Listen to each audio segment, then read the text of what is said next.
Good morning and welcome to the ASX at Breakfast. I'm Lauren Hayes, live from Kalkine Studios in Sydney. Now, the Australian share market is expected to open higher. The SPI futures are pointing to a 0.5% gain. Yesterday, the Australian share market closed up 0.2% at 7,587 points.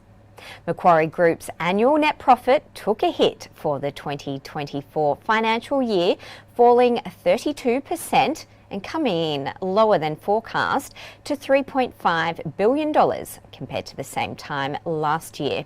The investment bank said the weaker performance was driven by fewer asset sales and lower commodity prices.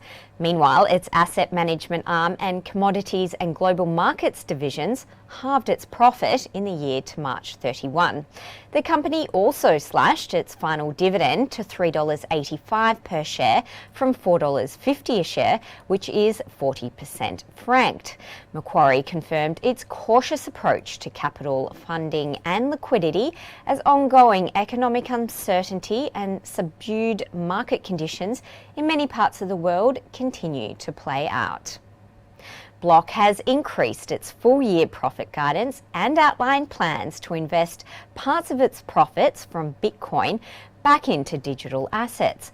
The company said it would invest 10% of gross profit each month received from Bitcoin products into buying Bitcoin for investment purposes.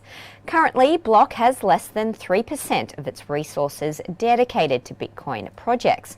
The company said, "We believe the world needs an open protocol for money, one that's not owned or controlled by any single entity, and Bitcoin is the best and only candidate to be that protocol and to ultimately become the native currency of the internet."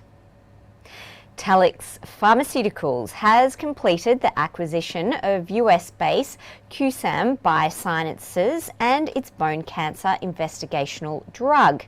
The deal structure is a $33.1 million US cash and shares offer. QSAM investors will receive Telix shares at $7.57 US per share. A further $90 million US in performance rights is payable in cash and or in ordinary shares once various business milestones have been achieved. QSAM is a US-based company that develops therapeutic radiopharmaceuticals for primary and metastatic bone cancer. Telix said the acquisition forms its strategic entry point for prostate cancer therapy franchise. Looking to the US markets now, and the Dow Jones Industrial Average added 0.9%, the S&P 500 gained 0.9%, while the Nasdaq Composite rallied 1.5%. European markets closed mixed. London's FTSE added 0.6%, Frankfurt lost 0.2%, and Paris closed 0.9% lower.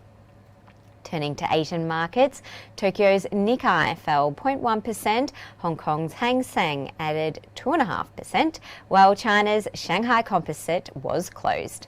That's the latest from the ASX at Breakfast.